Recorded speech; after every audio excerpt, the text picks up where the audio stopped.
أعوذ بالله من الشيطان الرجيم. بسم الله الرحمن الرحيم. ألف لام را تلك آيات الكتاب المبين إنا أنزلناه قرآنا عربيا لعلكم تعقلون نحن نقص عليك أحسن القصص بما أوحينا إليك هذا القرآن وإن كنت من قبله لمن الغافلين إذ قال يوسف لأبيه يا أبت إني رأيت 11 كوكبا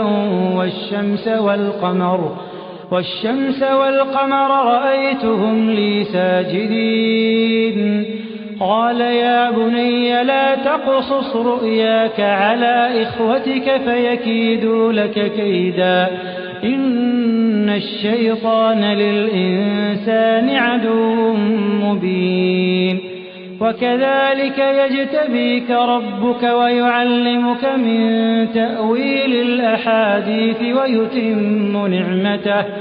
ويتم نعمته عليك وعلى آل يعقوب كما أتمها على أبويك من قبل إبراهيم وإسحاق إن ربك عليم حكيم.